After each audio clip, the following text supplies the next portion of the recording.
Welcome everybody. We have on the left side the Samsung Galaxy S6 Edge Plus, my favorite smartphone in the Android atmosphere in 2015. I know soon it's the new year, but still this is the best smartphone that you can buy, which is also one of the most expensive ones in the Android atmosphere. Then we have on the right the Blackberry Priv, which is the first Android smartphone by Blackberry, and actually it is also now one of the best in the Android sphere, so that's quite interesting to see, as you will see in a second when we compare cameras and features, a little bit the hardware. I will tell you about the hardware a little bit, and also just the optics. So they look a little bit similar when it comes to, for example, the two edges on the screen, which look quite nice on the Samsung. You have come to know them for 2 years now that they have these edge screens, but actually BlackBerry has built their first Android phone also with an edge screen, where the screen has the nice or the same Gorilla Glass 4 technology as on the Samsung,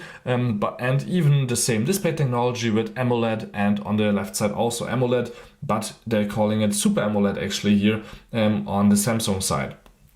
But both have 60 million colors and the same resolution, but the BlackBerry has a smaller screen than the Samsung, and therefore the device is also a little bit smaller. So if I pick them both up, you will see when I put them right next to each other that we have on the Samsung just a little bit more height. That comes from the size, which is a 5.79 inches in height at the BlackBerry and 6.03 inches at the Samsung. So you can see here the difference. It's about half a finger.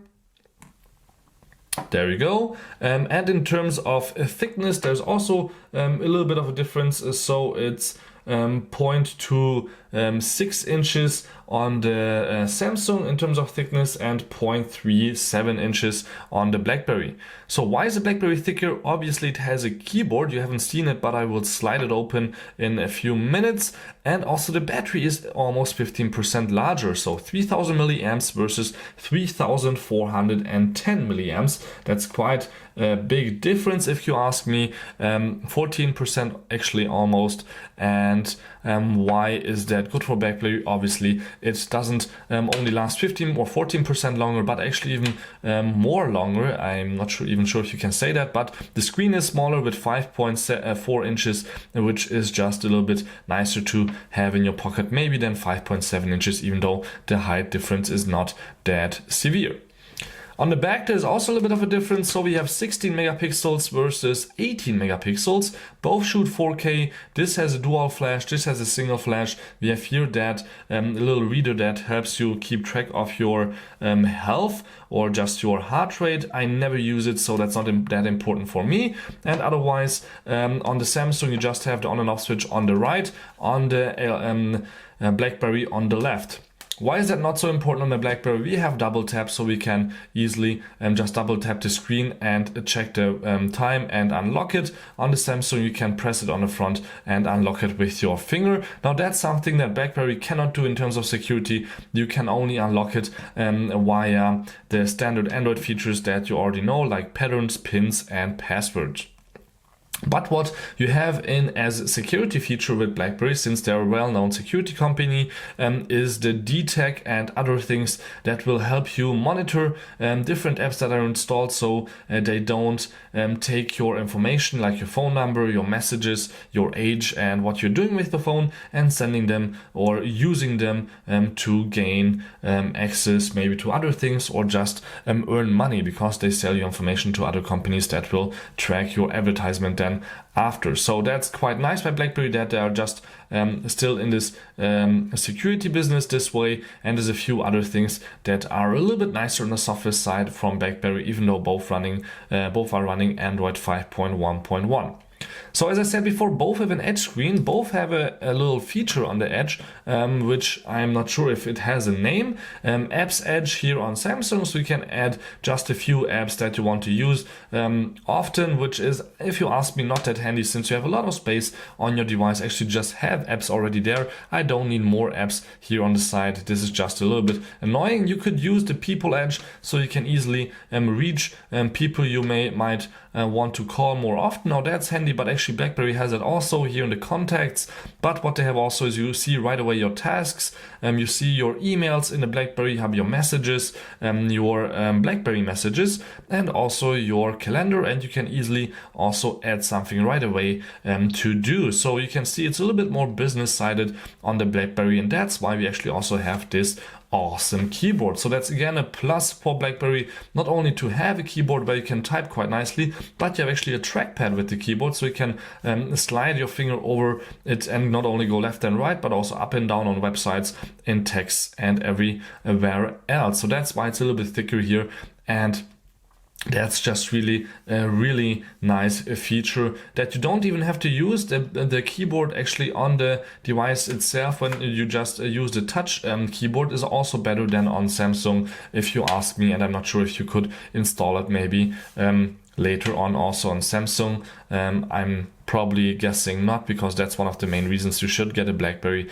is the keyboard. I'm now closing on both actually the apps, especially Relic Run, since I want to compare the performance with you, where Samsung will definitely win since we have in both an octa-core processor, so 8 cores, but actually let me open up both apps. And on the left we have 4 gigs of RAM, and just the 8 cores are a lot faster with 4 times 2.1, 4 times 1.5. On the right it's just 4 times 1.44, and then 2 times 1.8, since it's actually only a 6-core processor. I'm sorry, the Snapdragon 808 has only 6 cores. I didn't know that. So we can see on both, the game has now launched.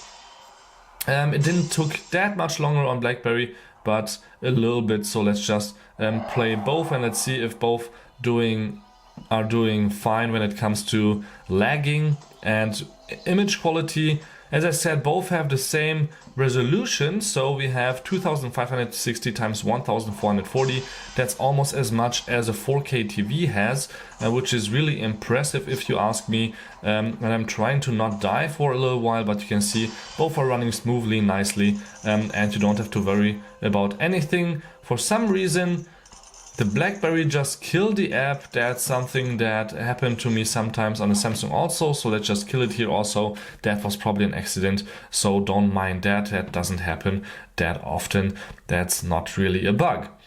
But again, for example, in Antutu you just get 80,000, more than 80,000 points on Samsung and 65,000 on BlackBerry. So obviously the performance is not that great, but actually that's not that important, since you can see that both are quite quick.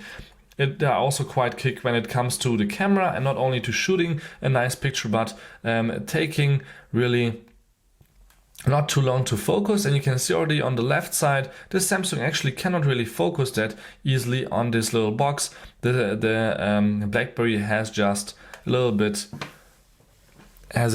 easier. Let's take the box on the left, which is the Samsung Galaxy S6 Edge box, where you can see on both the same amount of screen, but actually we should use on the Samsung the 16 megapixels, which are 16 by 9, to give you a little bit of a better example of the comparison. But I think on the back they are just both the same in terms of quality. The Samsung tries to focus a little bit more often, but the Samsung the BlackBerry just seems a little bit more stable. Both have optical image stabilization, can shoot 4K, and I would definitely say that both are the same in image quality. When it comes to low light, also the BlackBerry was just really good. You can check out a few of the test videos on both in my YouTube channel, in the German One Tech video, if you just type in camera test and the product names. So let's turn the cameras around. There's a little bit of a difference, since BlackBerry has only a 2 megapixel camera and the Samsung has a 5 megapixel camera, and the wide angle on the Samsung is not only better, but the camera just looks amazingly sharp. It's just crazy how good the selfie camera here is. And on the right, the BlackBerry struggling also a little bit with the backlight. Also, you can see it in my face. It's a little bit too wide, and otherwise the quality on both is great, but the Samsung is just a winner here. So it's really hard to compare both devices. Both have the same price, around $700-800 without a contract. Here you have a better keyboard, here you have a fingerprint reader, the cameras are the same on the back, on the front it doesn't matter much to me. Both have a micro USB port. The device on the left you can wireless charge, the device on the right has just a huge battery and holds out a little bit longer, but the screen is maybe a little bit less bright And yeah, it's just hard to decide. I would go with BlackBerry though, because I love keyboards, I love typing. I'm doing almost all my emails and social media on my phone, and it's just a lot faster with the BlackBerry. And since it has a good camera and a really good battery life, that's my daily driver probably. And this was my daily driver only for the camera, but since BlackBerry can match that, yeah, I don't need Samsung anymore. Thank you much for tuning in. Don't forget to subscribe. My name is Balazs, and this was a really short comparison of the Priv and the Edge 6 or S6 Edge Plus.